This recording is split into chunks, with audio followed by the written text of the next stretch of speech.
بسم الله والصلاة والسلام على رسول الله. أحبتي في الله، ازيكم عاملين ايه؟ يا رب تكونوا بخير وبأحسن صحة وفي أحسن حال دايما يا رب. كل سنة وانتم طيبين. داخلين على موسم عاشور اهو. تسوعة وعاشورة بيبقى 9 يوم و10 يوم من شهر محرم، أول شهر في السنة الهجرية. كل سنة وانتم طيبين بمناسبة السنة الهجرية الجديدة. ربنا يجعل هذه السنة علينا وعلى كل الأمة الإسلامية يا رب، وعليكم كده بالخير واليمن والبركات يا رب العالمين. يوم تسوع وعاشور هيوافق ان شاء الله، يبقى يوم الخميس ويوم الجمعة. كل سنة وانتم طيبين. قمت بقى قلت اعمل شوية كده عاشورة اللي هي زي البليلة، وعملت كمان شوية بليلة كده بنص كيلو بس كده من من الغلة او القمح المقشور. زي ما انتم شايفين كده عملت جزء من العاشور اهو، وانا في نص الفيديو كده شغالة كده. يعني الحمد لله كده الحلة فارت مني، وحصل كده حصل زي ما بيحصل مع اي حد كده، بس الحمد لله خير. الحمد لله يعني الحمد لله اللي جت على قد كده. زي ما انتم شايفين العاشوره بتاعتي ما شاء الله، هي يعني وانا بدوقها كده وانا بطلع بالمعلقه كده كانت لسه سخنه. طبعا بتتاكل ساعه، وخاصه في ايام الحر ممكن تعمليها، مش شرط انها تتعمل في موسم يا جماعه، بتتعمل في اي وقت. بتبقى جميله جدا لما بتتحط في التلاجة، بتمسك شويه وبتبقى كريميه كده وناعمه وجميله. هنعملها كده هنعمل البليله وهنعمل العاشوره بقوام كريمي كده ومظبوط. تابعوا معايا الفيديو. لو اول مره تشوفوا قناتي فضلا وليس امرا، اعملوا لايك واشتراك وفعلوا معايا زر الاشتراك عشان يوصلكم مني كل جديد من فيديوهات مطبخ ام عبد الله. معايا كده نص كيلو من القمح المقشور زي ما انتم شايفينه كده، ويفضل القمح او الغله. يعني لو ناس فلاحين زينا كده وعندكم غله، ما ينفعش ان احنا نعمل البليله او العاشوره بالغله اللي هي طالعه من الارض كده بقشرتها، او اللي هي الرده، بنسبه الرده اللي عليها دي. لو عملتها بالقشره بتاعتها مش هتستوى منك، ومهما تنقعيها ومهما تسوي فيها هتاخد منك وقت طويل جدا ومش هتستوى. فلازم يا اما تقشريها، وقشرها طبعا بيكون صعب جدا، او يفضل ان انت تجيبي نص كيلو من عند العطار، بتيجي مقشوره جاهزه اسمها غله للبليله، او قمح المقشور بتاع البليله وبتاع العاشوره. طبعا بيكون فيها ترابه وبيكون فيها قشره وبيكون فيها عفشه وحاجات كتيره مش نظيفه، لانها طالعه من الارض، فمش معقول هتبقى طالعه من النقايه. فبناخد القمح بتاعنا او الغله بتاعتنا، بننقيها طبعا وبننضفها كويس قوي من الطينه اللي فيها، وبنغسلها كويس او مره واتنين وتلاته كده، وبنحطها في شويه ميه، نص الحله ميه كده، او بنملى عليها الحله ميه، ونسيبها منقوعه كده ليله كامله. لازم تتنقع ليله كامله يا جماعه. بعد ما بتتنقع بتبقى زي ما انتم شايفين بالشكل ده كده. بتلاقوا الحبايه بتاعتنا كبرت كده وبيضت وفشرت كده، وبتلاقي لونها كده يعني فتح، مش زي ما كانت غامقه كده في الاول. طبعا غسيل الغله ده يا جماعه، يعني حتى في الناس اللي هي بتيجي تعمل الدقيق وبتطحن الدقيق وكده، بيفضل ان احنا بنغسل الغله لما بتكون الغله غامقه وكده، بنغسلها وبنحطها كده بنصفيها من الميه وبنحطها في الشمس تنشف تاني. ده طبعا بيدي نتيجه كويسه قوي للغله بتاعتنا، بيخليها تبيض كده. وبدل ما الدقيق بتاعك يبقى اسمر، الدقيق بتاعك بيطلع ابيض معاكي ومظبوط. طبعا بعد ما غسلتها وبعد ما نقعتها وغسلتها كويس، بصفيها بقى من الميه اللي فيها، الميه بتاعت النقع بتاعت الليله الكامله دي، وبشطفها بقى وبحط لها ميه جديده وبحطها في حله الضغط بتاعتي. لو انت عندك حله ضغط حطيها فيها، بتسرع الوقت، بدل ما تقعد تستوى كده ساعتين هتستوى قيمه نص ساعه بس كده. ما عندكيش بقى، حطها في حله عاديه خالص، اغسليها برضو وغطي عليها كده وسيبيها تغلي مع نفسها كده على نار متوسطه. هتستوى معاكي، هتبقى معاكي بالشكل ده كده. طبعا ما نحطش ميه كتيره، علشان احنا مش عايزين فيها ميه كتيره، لان ميه البليله بتاعتنا احنا مش بنحتاجها، لان احنا بنصفيها منها. لو هتعمليها بالميه بتاعتها هتطلع لك العاشوره بتاعتك او البليله بتاعتك هتبقى غامقه شويه، مش هتبقى بيضه كده ورقه زي ما بنشوفها في المحلات. حطيت طبعا عليها، وبعد ما استوت لقيت فيها نسبه ميه كده. نسبه الميه ديت بصفيها، وبعد كده بقوم حطها بقى في الحله، وبكون مجهزه كده النص كيلو من الغله او من القمح، بياخد له حوالي لترين او 2 كيلو من الحليب. تمام لحد كده. حطينا بقى بعد ما صفيت الغله بتاعتي بعد ما استوت وفشرت زي ما انتم شايفين بالشكل ده كده. طبعا عشان لو عايزاها ما تاخدش منك وقت طويل او تهلكي في الغاز الكتير على النار، بتحطيها يعني بتغليها قيمه ربع ساعه كده في الحله، وبتقفلي عليها النار وبتسيبيها مكموره في الميه السخنه، وبتسيبيها كده قيمه نص ساعه. بعد كده بتولعي عليها ربع ساعه تانيين كده، مش هتاخد مني غير تسويه نص ساعه بس. لو من غير حل الضغط هتلاقيها فشرت وبيضت كده واستوت، وبقت تتلك النسبه الجميله. بعد ما سويتها بقى، حطينا زي ما انتم شايفين كده. انا هعمل العاشوره وهعمل البليله، بس هقسم دلوقتي النصين وهقول لكم انا هعمل ايه. حطيت كده لترين من الحليب، طبعًا الحليب بتاعي ما كانش مغلي، وهي كده لازم هاغليها مع الإيه، مع الحليب شوية، فما رضيتش أغلي وبعد كده أحطه أغليه تاني. حطيت بقى إيه اللترين الحليب بتاعي على الغلة بتاعتي كله في حلة واحدة، وبعد كده حطيت السكر بتاعي، تقدري تحطي بقى نسبة السكر اللي أنتِ عايزاها، أنا حطيت كده قيمة 5، 6 معالق سكر، وبعد كده حطيت في الأول المعلقتين اللي أنا حطيتهم في الأول دول كانوا معلقتين من الكريم شانتيه، المعلقتين دول بيدّوا يعني إيه طعم حلو جدًا للإيه، للبليلة أو العاشورة بتاعتنا. وكان عندي كمان كده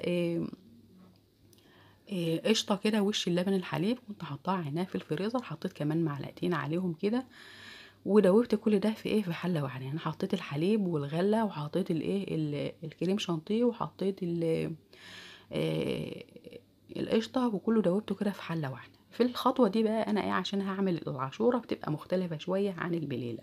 البليلة بتاعتنا بتبقى سايبة كده وبتبقى سايلة، يعني إيه الحليب بتاعها بيبقى سايل كده، زي ما أنتم شايفين اللي هو في حلة الضغط دي. أمّا العاشورة بتبقى إيه، فيها نسبة إيه، زي المهلبية كده.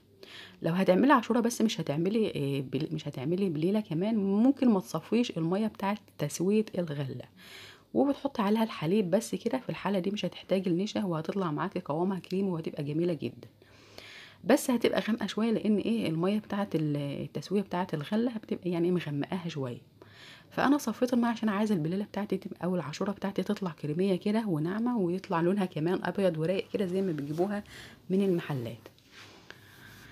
وحطيت قسمت زي ما أنتم شايفين كده اللي في الكسرولة ده اللي هاعمله الإيه، ده اللي هاعمله العاشورة. جِبت معلقتين ممسوحين يعني إيه، يعني مش معلقة كبيرة أوي، المعلقة بتاعتي دي مش كبيرة أوي، معلقتين زي ما أنتم شايفين كده من الغلة وحطيت عليهم نُص كوباية من المَيّة، ممكن تحطوا نُص كوباية من الحليب، بس أنا عادي حطيت نُص كوباية مَيّة مش كتيرة على الإيه، على النشا بتاعتي، وحطيتها كده في الإيه، دوّبتهم ورجعت رديتهم على العاشورة بتاعتي، ودوبتهم زي ما أنتم شايفين بالشكل ده كده، وسِبتها على نار هادية أو نار متوسطة تاخد وتدّي كده لحد ما النشا بتاعتي تستوى.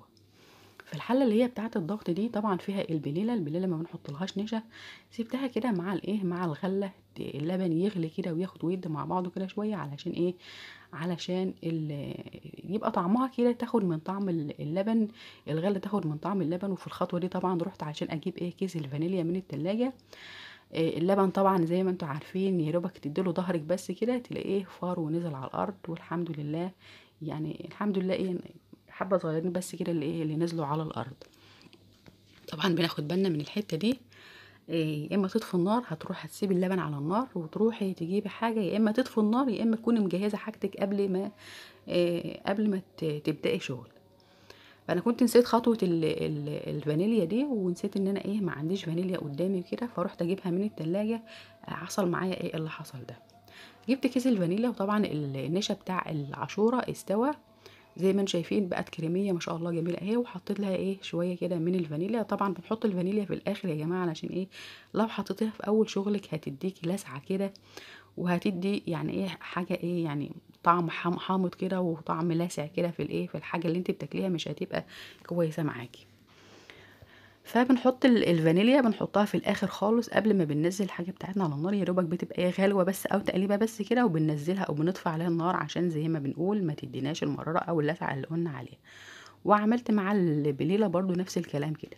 في ناس بقى بتعمل البليلة إزاي، بتسوي الغلة وبتغلي الحليب وبتحط ده لوحده في حاجة وده لوحده في حاجة وتحطهم في التلاجة كده زي ما بيعملوا في العربيات بتاعة البليلة أو في المحلات بتاعة البليلة، ولمّا بتيجي تاكلي بتيجي تاخدي إيه شوية من الغلة وتحطي عليهم نسبة من الحليب، وتحطي بقى المكسرات بتاعتِك والإيه والقشطة والحاجات بتاعتِك والسكر والحاجات بتاعتِك دي وقت الأكل. بس أنا بافضّل إن إحنا إيه بنغلي الغلة مع الحليب شوية، علشان الغلة تاخد من طعم الحليب كده ويبقوا الاتنين ممتزجين مع بعض كده ويبقى إيه طعمهم كويس. في ناس بقى بتقوم جايبة إيه شوية من الكنافة وتحمّرهم كده في حتّة سمنة وترُش كده على وش الإيه تعمل طشّة كده للبليلة، بس أنا ما عملتش المرّة دي، أنا اكتفيت بس بإن أنا عملت الإيه، عملت الغلة كده وحطيت فيها إيه الحليب زي ما أنتم شايفين بالشكل ده كده. اللهم صل على سيدنا محمد. باذكّركم بقى بإيه، بصيام يوم 9 ويوم 10. الأيام دي أيام مفضّلة، يعني إيه، بيجوز صيامها وبيُفضّل صيامها بس في أيام الحَر، اللي يقدر يصوم واللي ما يقدرش يصوم ربنا بقى يعينه، وتقدري تعملي إيه الخير بأي حاجة تانية أو بأي وسيلة تانية. غرفت العاشورة زي ما أنتم شايفين بالشكل ده كده في الأطباق دي أهو. عملوا معايا 3 بولات كده صغيرين وطاجن من اللي هو الفخار اللي انتم شايفينه ده كده. وديت بقى الايه البليله بتاعتي، عملت كوبايه واحده بس كده وسبت الباقي في الحله كده، حطيته بحلته كده في التلاجة، اللي يعوز ياخد ياخد ايه منه يبقى ياخد منه براحته.